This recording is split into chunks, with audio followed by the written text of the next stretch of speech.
एक सीकर ने प्रश्न पूछा है, सर आपके वीडियोस देखकर मुझे काफी स्ट्रेंथ मिली है। मेरी स्ट्रेंथ देखकर मेरा नार्सिसिस्टिक हस्बैंड मुझे धमकाने लगा है। वेपन लेकर आ जाता है और कहता है कि मुझे कम मत समझना। इससे मैं काफी परेशान हूँ। प्लीज मुझे गाइड कीजिए। देखिए, जब आपका सामना नार्सिसिस्टिक व्यक्ति से होता है तो आप कई स्टेजेस में ये सामना होता है।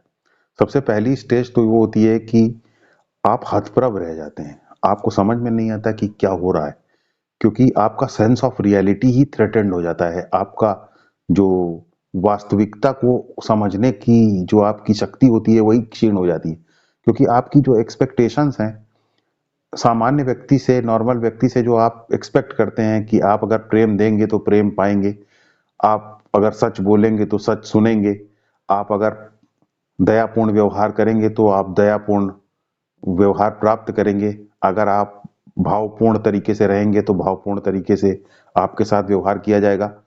ये आपकी जो एक्सपेक्टेशन थी, यही एक्सपेक्टेशन ही थ्रेटेंड हो जाती, ये एक्सपेक्टेशन ही सबोटाज हो जाती है।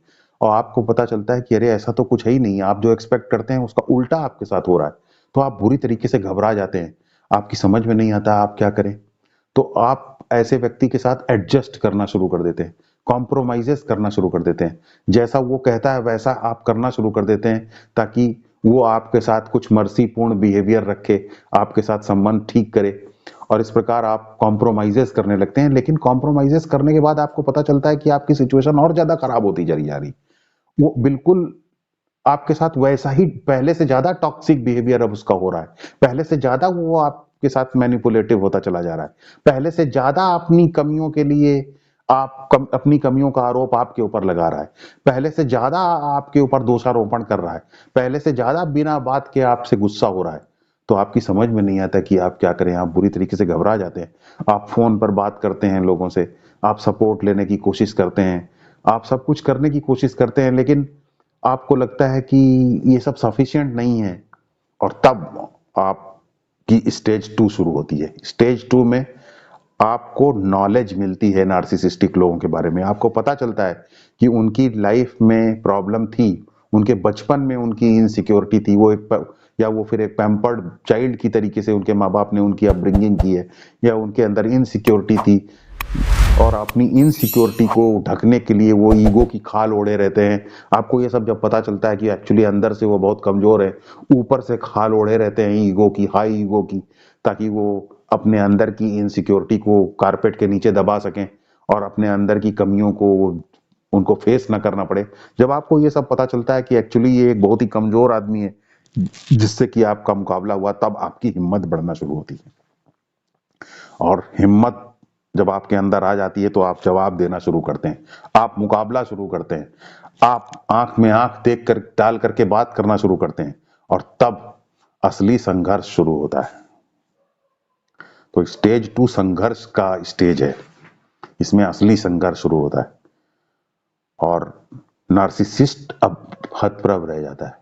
उसकी समझ में नहीं आता कि ये अचानक परिवर्तन आपके अंदर कैसे आ गया, क्योंकि पहले तो आप बगल में बैठ करके, कोने में बैठ के थर थर कांपती रहती थी, और अब आप ये जवाब दे रही हैं।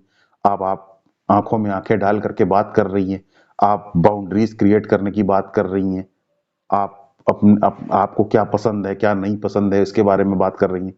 तो वो हतप्रभ रह जाता है। और जब वो हतप्रभ रह जाता है तब वो सारे हथकंडे अपनाता है, वेपन भी निकाल लेता है, जान से मारने की भी धमकी देता है, हर तरीके का बवाल बताना शुरू कर देता है, ड्रामेटिक रूप से वो एस्केलेट करता है सिचुएशन को।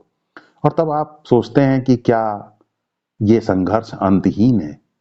अब आप देखिए, अब आप स्टेज 1 में आपने कॉम्प्रोमाइजेस करके देख लिया, स्टेज 2 में आपने स्ट्रगल करके देख लिया। अब आपकी लाइफ का 360 डिग्री मामला हो गया। आपने दोनों चीजों को देख लिया, स्ट्रगल को भी देख लिया, कॉम्प्रोमाइज करके देख लिया। और तब आप ये विचार करते हैं कि क्या ये संघर्ष ऐसे ही चलता रहेगा, इस संघर्ष का आखिर अंजाम क्या है। आप इसके ऊपर विचार करना शुरू कर देते हैं। और जितना ज्यादा आपको ये लगता है कि ये संघर्ष अंतहीन है, उतना ही आप अपनी नॉलेज को बढ़ाते चले जाते हैं। अपनी नॉलेज को बढ़ाते हैं, नॉलेज की लाइट में आपका अनुभव भी बढ़ना शुरू हो जाता है। और जितना आप अपनी नॉलेज को बढ़ाते हैं, नॉलेज की लाइट में अपना एक्सपीरियंस बढ़ाते हैं, वैसे वैसे आपकी अस्तित्व का स्तर ऊंचा होना शुरू होता है, आपकी मैच्योरिटी बढ़ना शुरू होती है और अब आपकी लाइफ में स्टेज 3 की शुरुआत होती है। स्टेज 3 में जब आपके अंदर मैच्योरिटी आ जाती है, आपके अस्तित्व का स्तर ऊपर हो जाता है, तब आपको पता चलता है कि आपके अंदर एक्चुअली एक डिवीजन क्रिएट हो गया, एक विभाजन क्रिएट हो गया। आप अंदरूनी तौर पर और बाहरी तौर पर दो अलग अलग व्यक्ति हो गए। कहने का तात्पर्य यह है कि बाहर अब आपका एटीट्यूड फिक्स नहीं है, जो जरूरी होता है वो आप करते हैं, और अंदर आपका एटीट्यूड फिक्स हो गया। तो आप अंदर से फिक्स हैं, बाहर से फिक्स नहीं है। तो अंदर से किस प्रकार फिक्स हैं? अंदर से इस प्रकार फिक्स हैं कि अंदर आप नॉलेज की मदद से, नॉलेज की लाइट में जो आपने एक्सपीरियंस गेन किया है उसकी मदद से आप अंदर नॉर्मल बने ही रहते हैं, आप सामान्य बने रहते हैं, आप एंजाइटी नहीं रखते हैं, आप नॉर्मल बने रहते हैं, और बाहर ठंडा गर्म जो भी जरूरी है वो आप करते रहते हैं। तो ये डिवीजन आपके अंदर क्रिएट हो जाता है, और जब ये डिवीजन क्रिएट होता है तब आपको थोड़ा सा ये एहसास होना शुरू होता है कि जीवन एक्चुअली कोई जीत हार की चीज नहीं है। जीवन कोई क्रिकेट का स्टेडियम नहीं है या स्पोर्ट्स का कोई स्टेडियम नहीं है जिसमें कि आप जीतने और हारने के लिए खेलते हैं। जीवन के बारे में आपको कुछ जानकारी बढ़ती है आपकी, और तब आपको पता चलता है कि जीवन एक्चुअली भिन्न भिन्न स्तर में डिवाइडेड है। लोअर स्तर और हायर स्तर में जीवन डिवाइडेड है, डिफरेंट डिफरेंट लेवल्स में जीवन डिवाइडेड है, कहने का तात्पर्य है। और तब आपको पता चलता है कि जब आपके लेवल पर आपके विरोधी से आपका सामना होता है, तो आपके लेवल पर अगर आपका विरोधी है तो कोई जीत नहीं होती है उससे, सिर्फ संघर्ष होता है, एक अंतहीन संघर्ष। क्योंकि आप कुछ बोलते हैं वो कुछ बोलता है, आप कुछ करते हैं वो कुछ करता है, तो एक अंतहीन संघर्ष चलता रहता है। लेकिन जब आपका, और उस अंतहीन संघर्ष की एक महत्वपूर्ण खासियत भी होती कि उसमें कोई जीत नहीं होती किसी की। लेकिन जब आपका स्तर ऊपर हो जाता है तो भी कोई जीत नहीं होती, क्योंकि पहले आप अंतहीन संघर्ष इसलिए करते रहते थे क्योंकि आपको जीत नहीं मिल पा रही है, और जब आपका स्तर ऊंचा हो जाता है तो आपकी जीत की जरूरत ही खत्म हो जाती है, क्योंकि आप अंदर से नॉर्मल बने रहते हैं और बाहर से जो जरूरी होता है वो करते रहते हैं। आप एक्सेप्टेंस के साथ चलते रहते हैं। बाहर अगर गर्म एटीट्यूड रखना हुआ तो गर्म रखते हैं, ठंडा एटीट्यूड रखना हुआ तो ठंडा रखते हैं। आप कोई फिक्स एटीट्यूड नहीं रखते, और आप कोई जीतने की जरूरत भी महसूस नहीं करते, क्योंकि आप जंगली जानवर के साथ रहना सीख लेते हैं। आपका स्तर ऊंचा ऊंचा हो जाता है, आपके ऊपर कुछ फर्क नहीं पड़ता कि ये व्यक्ति कैसा है, क्या कर रहा है, तो भी फिर आपकी जीतने की जरूरत खत्म हो जाती है। जैसे आप इसको इस तरीके से समझें, जैसे कि बचपन में बच्चे लूडो का गेम खेलते हैं तो पूरी जान लगा देते हैं, लड़ते हैं, झगड़ते हैं, जीतना उनके लिए बहुत इंपॉर्टेंट रहता है, और अंतहीन स्ट्रगल लूडो के गेम को खेलते वक्त होती रहती है बच्चों के बीच में। लेकिन वही बच्चे जब बड़े हो जाते हैं, मैच्योर हो जाते हैं, उनके अस्तित्व का स्तर ऊपर हो जाता है, तो फिर से वो अपने बच्चों के साथ वो लूडो का गेम खेलते हैं, फिर से जीतने के लिए गेम खेलते हैं, फिर से स्ट्रगल होती है। लेकिन अब वो अंदर और बाहर दो, उनके अंदर डिवीजन क्रिएट हो गया। अंदर से वो नॉर्मल बने रहते हैं, चाहे वो जीते चाहे हारें, और बाहर से जो जरूरी होता है वो करते जाते हैं। तो गेम उनके लिए कोई जीत हार जैसी कोई चीज उसमें मायने नहीं रखती। गेम वो सिर्फ बच्चों के साथ खेलते रहते हैं, बस उसमें जीतने के लिए खेलते हैं, लेकिन चाहे जीतें चाहे हारें इससे कोई फर्क नहीं पड़ता। अंदर से वो नॉर्मल बने रहते हैं। अंदर से नॉर्मल बने रहने के लिए, अंदर से खुश रहने के लिए उनकी मैच्योरिटी उसका कारण है, अंदर से नॉर्मल बने रहने का, ना कि गेम में जीत और हार। तो ठीक ऐसा ही आपके साथ भी होता है। तो आप अपनी नॉलेज को बढ़ाइए, आप अपने अस्तित्व के स्तर को बढ़ाइए, नॉलेज को अपने अंदर एक डिवीजन क्रिएट कीजिए, अंदर और बाहर। अंदर आप नॉर्मल बने रहिए, और बाहर जो जरूरी हो, अगर ठंडा जरूरी है तो ठंडा करिए, गर्म जरूरी है तो आप गर्म कीजिए, जो जरूरी हो बाहर वो करते रहिए, अंदर से बस नॉर्मल बने रहिए। अंदर से नॉर्मल बनने में नॉलेज का सहारा लीजिए।